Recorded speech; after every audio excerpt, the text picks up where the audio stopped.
को सेफ्टी चाहिए, प्रोटेक्शंस होना बहुत ज़रूरी है। नाइट ड्यूटीज़ दिया जाता है हम लोगों को, तो उसमें कोई गार्ड्स नहीं होता है। हमारे पेरेंट्स की नज़र से देखना, मैं आपके लिए एक डॉक्टर हो सकती हूँ, उस हॉस्पिटल के लिए एक डॉक्टर हो सकती हूँ, बट जब एक बात माँ-बाप के लिए तो एक माँ-बाप के बेटी लिए बेटी हूँ। ऐसी जगह पे इंसिडेंट हुआ है जहाँ लोग अपने आप को सेफ समझते हैं कि अच्छा मेरी बेटी हॉस्पिटल पहुँच गई, हम कॉलेज चल गए, हम सेफ है। लेकिन उस जगह को भी एकदम डरा के रख दिया गया। रात के टाइम में ये इंसिडेंट हुआ तो वैसे ही हम लोग शाम में नहीं निकलते थे, और भी हमारा निकलना वगैरह बंद हो गया। सेमिनार्स हॉल में जो उनके साथ हुआ उसलिए हम लोग को कैमरा वहाँ पे बोला गया नहीं था, जो होना बहुत ज़रूरी है। और अगर हम गर्ल्स हैं तो हम लोग के लिए गर्ल्स गार्ड भी होना चाहिए। वो जिंदा रहती तो कितने सारे और पेशेंट को हेल्प कर पाती। स्पेशली हम डॉक्टर्स हैं, अगर हम लोग को ड्यूटी 4 बजे सुबह भी दिया गया, 2 बजे भी दिया गया, तो हमको वहाँ प्रेज़ेंट होना पड़ेगा। और मान लीजिए उसका स्कल फट गया है, उसे न्यूरो सर्जरी का जरूरत है, और बेस्ट डॉक्टर जो अवेलेबल वो फीमेल है, तो क्या वो 8 बजे के बाद इलाज करने नहीं जाएगी? अगर वो अभी रेप किया तो उसको भी पनिशमेंट अभी मिलेगी। यहाँ का हेल्थ व्यवस्था से भी थोड़ी दुखी है। मेडिकल कॉलेजेस तो है, लेकिन हर जिला में मेडिकल कॉलेजेस टर्शियरी केयर के साथ नहीं है, इमरजेंसी फैसिलिटी और ट्रॉमा केयर उतना नहीं है, तो एक कहीं ना कहीं सिस्टमेटिक लैक लगता है। रचिंद्र मंच में डॉक्टर्स की मीटिंग हो रही है, अलग अलग विषयों पे चर्चाएं होने वाली है। हमारे बीच में कुछ डॉक्टर्स हैं, महिला डॉक्टर हैं, और बंगाल में महिला डॉक्टर्स के नाम पर कुछ दिन पहले आरजी कर में बहुत सारी घटनाएं घटी थी, तो उसको लेकर के एक पूरे बंगाल में डर का माहौल बना हुआ है। मैडम, एक बार अपना पहले परिचय दीजिए। मेरा नाम डॉक्टर प्रियांशु कुमारी है, मैं फाइनल ईयर में हूँ अभी। मेरा नाम नरगिस परवीन है, मैं आई केयर से आई हूँ और इस बारे में बोल रहे हैं महिला सुरक्षा की। जो अभी चल रहा है, हम लोगों को सेफ्टी चाहिए, प्रोटेक्शंस होना बहुत ज़रूरी है। नाइट ड्यूटीज़ दिया जाता है हम लोगों को, तो उसमें कोई गार्ड्स नहीं होता है।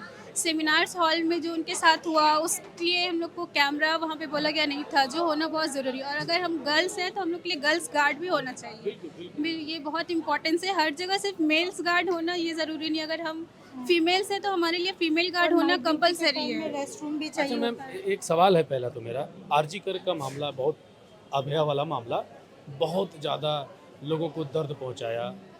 मैं आसनसोल के कोने में एक गांव में गया था, वहां पर भी इसकी चर्चा थी। मैं किसी और जगह बर्धमान के एक गांव में गया, वहां भी इसकी चर्चा थी। मैं अभी कोलकाता में हूँ, और आप खुद एक चिकित्सक हैं। इसको कैसे देखती हैं, इस भय को कैसे समझती हैं एक महिला होने के जब लास्ट 2024 के 10 अगस्त के रात को जब ये इंसिडेंट हुआ, हम लोग खुद हॉस्टल में थे, तो हमारे पेरेंट्स बहुत दिन तक सो नहीं पाए। हम लोग खुद वापस अपने घर आ कर के, मतलब कुछ दिन घर पे रुकना ज़्यादा सेफ समझे रादर देन कॉलेज में रहना।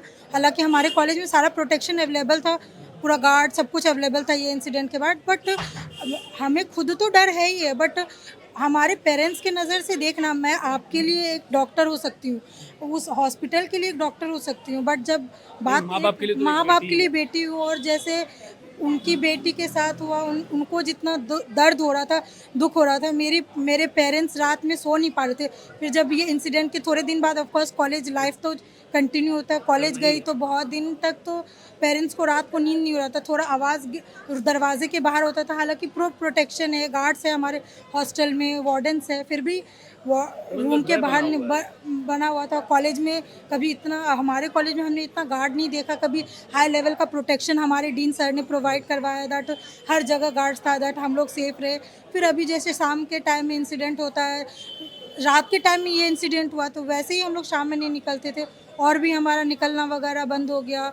लेकिन ठीक है, निकलना बंद हुआ। एक, अगर मैं एक कॉमन नागरिक लड़की रहती, निकलना बंद होता, कोई बात क्या नहीं ये था। नहीं निकलना ये सॉल्यूशन है क्या? वही तो बोल रही हूँ। और एक तो ये बाहर नहीं निकलना कोई सोल्यूशन नहीं है, प्लस मैं एक वर्किंग इंसान हूँ, मेरे ऊपर न जाने कितने पेशेंट डिपेंडेंट रहेंगे अगर मैं वहाँ अवेलेबल नहीं रहूँगी।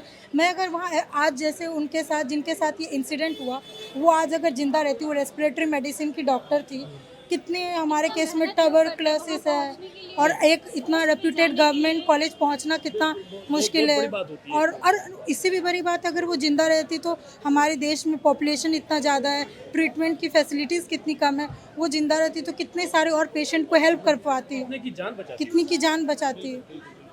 मैम, आप लोग भी हैं, आपका भी यहीं कोलकाता में ही घर है, तो अब आपको लगता है कि अभी माहौल ये इस घटना के बाद ठीक है? नहीं, बिल्कुल अभी भी सुरक्षित है? अभी भी लोग अपने आप को सुरक्षित फील नहीं कर रहे हैं, क्योंकि वो माहौल, वो प्रोटेक्शन दिया ही नहीं गया है, तो लोग कैसे फील करेंगे कि अभी हमारे सेफ है या अनसेफ है। कॉलेजेस में हो या जो भी जगह, एक ऐसे जगह पे इंसिडेंट हुआ है जहाँ लोग अपने आप को सेफ समझते हैं कि अच्छा मेरी बेटी हॉस्पिटल पहुँच गई, हम कॉलेज चल गए, हम सेफ है। लेकिन उस जगह को भी एकदम डरा के रख दिया गया है कि अब इंसान, अब फैमिली, पेरेंट्स वो बिलीव ही नहीं कर पाते कि अच्छा बच्चा वहाँ है, जब तक हम अपने घर न पहुँचे वो उस तरीके से सेफ नहीं रहते हैं। अच्छा, अपनी मुख्यमंत्री जी हैं ममता बनर्जी, उनका कहना था कि महिलाओं को अब रात के 8 बजे के बाद नहीं निकलना चाहिए, क्या ये ठीक है?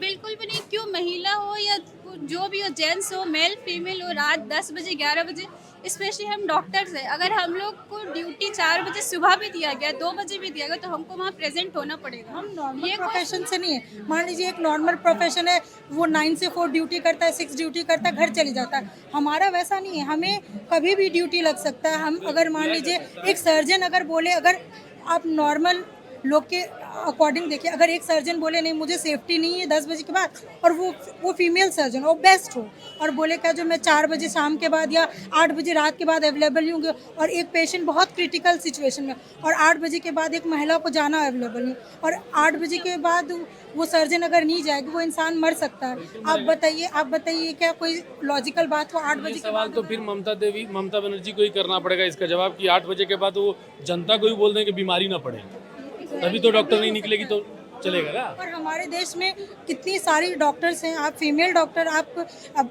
ऑल्दो अभी भी इंडिया में मेल डोमिनेटिंग सोसाइटी अभी भी चल रहा है, हालांकि जबकि औरतें कितनी आगे बढ़ चुकी है, लेकिन आप सोचिए अगर एक औरत, अगर कितनी सारी डॉक्टर्स हैं जो कि मेल से भी अच्छी हैं, सर चाहे वो सर्जन हो या कोई भी चीज़ में, मेडिसिन वार्ड में, सर्जरी में हो, किसी भी स्पेशलाइजेशन में, अगर मान लीजिए वो 8 बजे के बाद ना निकले, और एक क्या पेशेंट रोड ट्रैफिक एक्सीडेंट में क्या 9 बजे बोलेगा पेशेंट 8 बजे के बाद मेरा एक्सीडेंट, और मान लीजिए उसका स्कल फट गया है, उसे न्यूरो सर्जरी का जरूरत, अब बेस्ट डॉक्टर जो अवेलेबल वो फीमेल है, तो क्या वो 8 बजे के बाद इलाज करने नहीं जाएगी? ये सवाल तो बनता है। ये कोई ऑप्शन नहीं है, मतलब कि आप 8 बजे के बाद फिर आप सब बंद करवा सकते हैं। कोई इंसान नहीं निकलेगा तो एक्सीडेंट नहीं होगा, कोई डिजीज नहीं होगा, तो कोई ट्रीटमेंट नहीं होगा। फिर मतलब पूरी व्यवस्था को ठप करना होगा 8 बजे के बाद, लॉकडाउन, तभी हो सकता है। ऐसा नहीं कि सिर्फ महिलाएं, पुरुषों को भी बाहर नहीं निकलना होगा, तभी तो उनका दुर्घटना नहीं होगा। दुर्घटना नहीं होगा। और मेजर टाइम तो रोड ट्रैफिक एक्सीडेंट में, to be very honest, males का ही होता है। ड्रिंक एंड ड्राइव का कितने ज़्यादा केसेस होते हैं,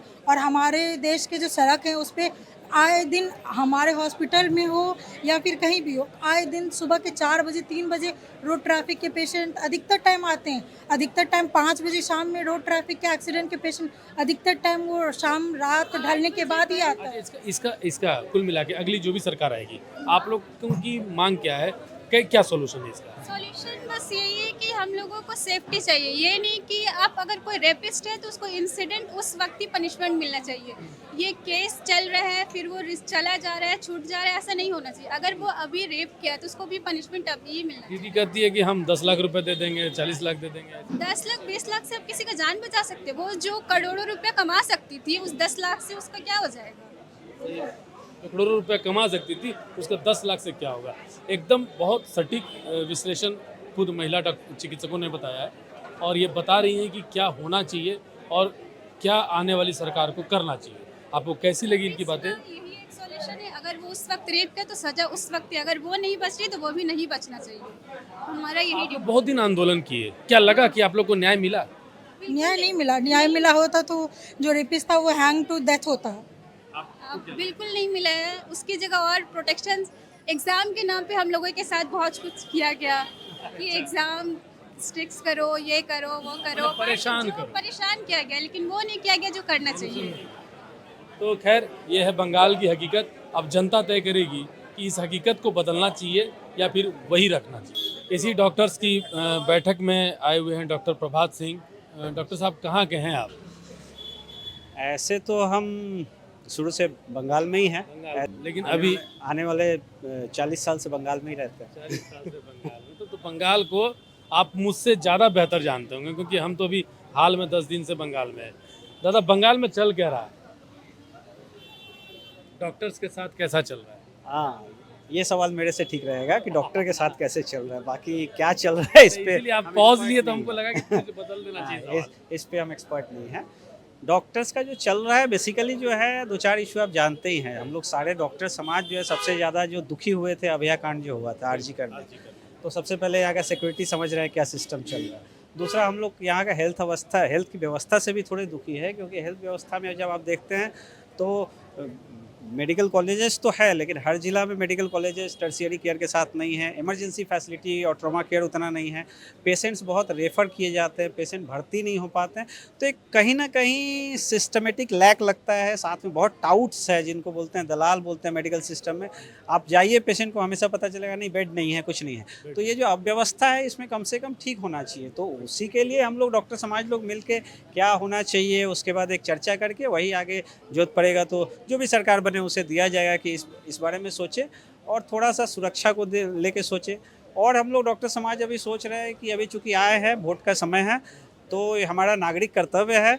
हम डॉक्टर हैं, लेकिन साथ साथ में हम सिटीजन भी है। तो कम से कम हम क्या है, किसी की पॉलिटिकल पार्टी सबका देखिए अपना अपना इच्छा हो सकता है, उसके लिए हम लोग कोई किसी को कुछ नहीं कहते, लेकिन कम से कम वोट पूरा दे, 100% मतदान दे।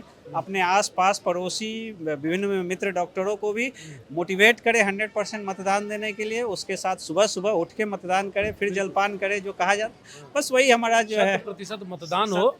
और डॉक्टर वर्ग कहीं ना कहीं एक वर्ग होता है जो अपने लोगों के लिए आदर्श होते हैं। डॉक्टर्स भगवान भी कहे जाते हैं कई जगह पे, और सच में वो होते भी हैं, क्योंकि जब समय आता है तो भगवान से पहले तो वही इलाज करते हैं। दूसरी बात, हम आसनसोल गए थे डॉक्टर साहब, वहाँ देखे अंदर तो जाकर के कैमरा अलाउड नहीं किया, लोग मना करने लगा, लेकिन अंदर जाकर देखे एक एक बेड पर 3-3, 4-4 पेशेंट पड़े हुए हैं। और बहुत अंदर से दुख हुआ कि भाई ये क्या व्यवस्था में वो रह रहे हैं। लोगों से जब बातचीत हुई तो बोले कि सर डॉक्टर तो रहते हैं, जो इलाज करते हैं, जिसका इलाज करते हैं उनका तो ठीक हो जाता है, लेकिन एक ही डॉक्टर हैं पूरे हॉस्पिटल में, जो छोटे छोटे जो विलेजेस में दिखे, और भले बिल्डिंग बड़ा है लेकिन डॉक्टर एक है। मतलब बहुत दबाव है एक हॉस्पिटल पे। ये सब का क्या सॉल्यूशन है? इसी का सॉल्यूशन ये भी हम चर्चा करेंगे। इसमें भी वही है कि आपको एसेस करना होगा, आपको लोड एसेस करना होगा, कितने आपके मरीज हो सकते हैं, जनसंख्या के हिसाब से मरीज का एक कैलकुलेशन होता है, वो एसेस करना होगा। डॉक्टर्स कितने रहने चाहिए, वो एसेस करना होगा। डॉक्टर्स का जो ट्रांसफ़र होता है या डिटेंशन होता है, वो काफ़ी ट्रांसपेरेंट होना चाहिए पॉलिसी। आपको लोकल डॉक्टर्स को भी इन्वॉल्व करने के बारे में सोचना होगा भविष्य में। उसके बाद जो है, आप जैसे कि बता रहे, ये भी कर सकते हैं भविष्य में कि आप जो डॉक्टर की पोस्टिंग करते हैं उनको जहाँ घर है उसके आसपास कर सकते हैं, तो उनके लिए वहाँ काम करना आसान होगा। ये कर सकते हैं। आपके हर डिपार्टमेंट में डॉक्टर्स होने चाहिए, सिर्फ बिल्डिंग बनने से नहीं होता। आपके डॉक्टर्स होने चाहिए, नर्सेज होने चाहिए, हेल्थ स्टाफ्स होने चाहिए, स्वीपर होने चाहिए, बेड्स होने चाहिए, सारे कैलकुलेट, दवा होनी चाहिए। तो ये सारा चीज़ कैलकुलेट करके ये व्यवस्था तो देनी ही पड़ेगी। आज का डेट में आप कोविड के समय देखिए ना, कोविड में क्या हुआ था। कोविड में सबको पता चला कि सबसे ज़्यादा जरूरी जीवन है, और अभी भी अगर हेल्थ पे ध्यान नहीं देंगे तो कब देंगे। कोविड आपको दिखा गया है, सिखा भी गया है, तो आपको अभी तो हेल्थ पे ध्यान देना ही होगा। तो इसलिए क्या है कि सबों का हेल्थ के लिए बहुत ज़रूरी है कि एकदम proper assessment, proper man power recruitment, उसके साथ उनका प्लेसमेंट, ये सबके साथ उसके बाद एक ट्रांसपेरेंट सिस्टम होना चाहिए और डिसिप्लिन होना चाहिए। बेड का भी जो है, आपके हॉस्पिटल्स के बेड जो है वो ट्रांसपेरेंट होने चाहिए, इलेक्ट्रॉनिकली बाहर में दिखने चाहिए कि इस डिपार्टमेंट में इतने बेड खाली है, इतने बेड भरे हुए हैं, तो हमको भी पता चलेगा। ऐसा भी कभी कभी सुनने में आता है, कुछ डाउट्स मिलके या नेटवर्क बना लेते हैं, बोलते नहीं बेड नहीं है, फिर वो पीछे से बेड में एडमिशन होता है। ये सब तो ठीक नहीं है ना। अच्छा, तो डॉक्टर साहब एक बात बताइए, ये बात तो ममता बनर्जी को पता ही होगा, मुख्यमंत्री हैं, तो ये इस बात की आह्वान करने के लिए, आग्रह करने के लिए आपकी टीम उनके पास गई, उनसे डिमांड की है सर? नहीं, पिछले बार भी कोविड में भी हम लोग बहुत बार डॉक्टर्स लोग मिलकर बहुत सारा मेल लिखे हैं इनको, कई बार मेल लिखे हैं, और ये हम लोग जारी रखते रहेंगे। हर बार बोला जाता है, काफ़ी टीम हमेशा उनसे मिलती है, चिकित्सक समाज से बताती भी है कि ये गड़बड़ियाँ हैं, फिर हम लोग उसी लिए जमा हुए हैं। फिर अभी जो सरकार है कि फिर हम लोग वही बताएंगे कि ये सब चीज़ें होनी चाहिए। लगता है परिवर्तन होगा? ये हम कैसे बोल सकते हैं, तो आप लोग पत्रकार हैं, आप ज़्यादा अच्छा समझेंगे। फिर से सरकार आएगी, इसलिए हमको लगा कि ऐसा तो सरकार तो आएगी, किसी न किसी की आएगी। डॉक्टर साहब धन्यवाद 5 जन से बात करने के लिए। डॉक्टर साहब ने बताया कि सच में क्या समस्या है, लोगों को कितना तकलीफ़ों का सामना करना पड़ता है, और अगर उनके बारे में जब डॉक्टर्स चिंता कर रहे हैं तो उनसे वोट पाने वाले सरकार क्यों नहीं चिंता कर रही है। ये एक बड़ा सवाल। अभी तक के लिए इतना ही। रितेश कश्यप, 5 जी।